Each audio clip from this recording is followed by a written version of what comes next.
we've got 23% of the Nashville population that might be a minority population.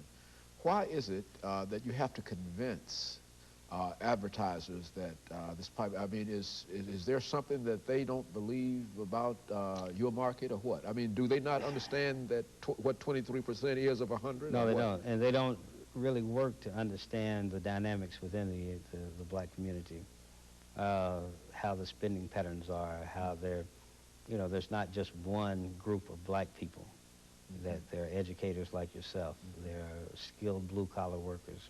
So there are differences in demographics and psychographics, just as there are differences in the general market, demographically and psychographically.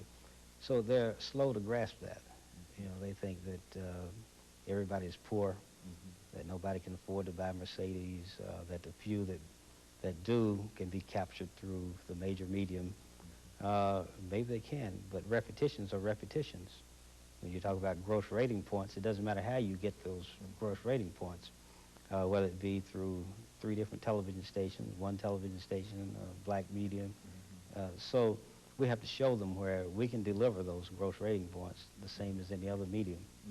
Well, it does seem to me that if it's really a situation of these organizations, public relation firms and et cetera, not having the true information in terms of the makeup of the minority community, it does seem to me that it would be best for them to at least employ.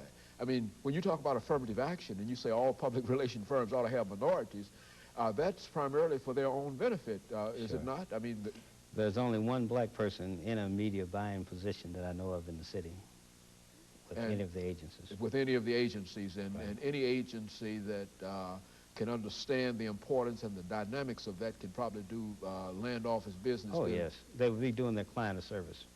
Right now, they're doing their client a disservice, almost synonymous to the old philosophy of keeping blacks out of certain industries. Then when they come in, find out that they can offer contributions as scientists, as accountants, and some of those other things. So why keep them as a janitor or some other thing? So what they've had a habit of doing is whenever they have a black-oriented campaign, or they're quick to call. You know, we got a Lori Roberts campaign, or one of the cosmetic companies, or one of the black films. So, oh, you'll get a call on that. But to say that blacks don't like the theater, some of the other things that you want to skip over us with is ludicrous. And so there's a tremendous opportunity for people to become, and there's a niche for the kind of work that you're involved in within the newspaper publishing business. So what I want to do is help them appreciate this $800 million market that we represent. If Nashville's black population was a city unto itself, it'd be the 5th largest city in the state of Tennessee. That's massive. And all of those resources are there. And it sort of boggles the mind to think that these managers and CEOs are not tapping into that kind of resource. Dr. Haney, I found out that the research that I do once a year, I usually go down to the Chamber of Commerce Library and pull out the figures, interpolations from the University of Tennessee has a supercomputer, and they can tell, I can tell in any tract, which is an average 4,000 homes, what the average education is in that tract, what the average income, how old the house is, what it's worth. So we do microeconomic studies on these tracts. I think we have more information than anybody in the city in terms of being able to pull out true facts and breakdowns. So this is what I used to do independently for companies and put marketing studies together, and I got that information when I worked for Marketing Research Company of America.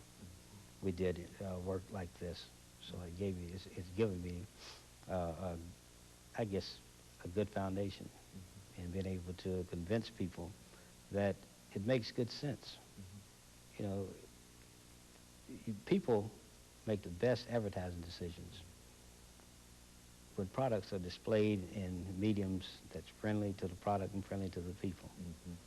If you advertise your Mercedes product in our paper, it means that you're really inviting us to come see you. if it's in a major medium with a white person pushing this product, there's no special incentive. There's nothing to say that we welcome you. And I think we can all, during this last minute that we have, Mr. Latham, simply take example from what has happened for the fast food industries and some of the convenience stores. I think you will recall that not long ago that they refused to locate within black communities, but now everywhere you look you find them, and that they too are finding that there's actually money there. Oh yeah, but I'm a little alarmed that more black entrepreneurs aren't taking advantage of the opportunities in the marketplace. And hopefully after hearing this and the many opportunities that are available, more probably will. And let me thank you during this last few seconds that we have for coming by and dealing with this issue today. I know the time constraints and all of the problems that you have in terms of trying to get here, but I'm certainly glad that we had an opportunity to talk to you. And I certainly would imagine that you would encourage people to pick up copies of the Metropolitan Times. Oh yeah, we work hard to satisfy our readers, and if you let us know an area that you have an interest, we'll try to follow that. And you've got a distribution center that goes outside of the general black community or the North Nashville community. We have that, plus we'll mail it anywhere in the United States. We have people who subscribe. Okay, and let me thank you again for coming by and giving us that very, very good information. And let me encourage you to tune in again next week for another informative edition of Comments. Thank you and good morning.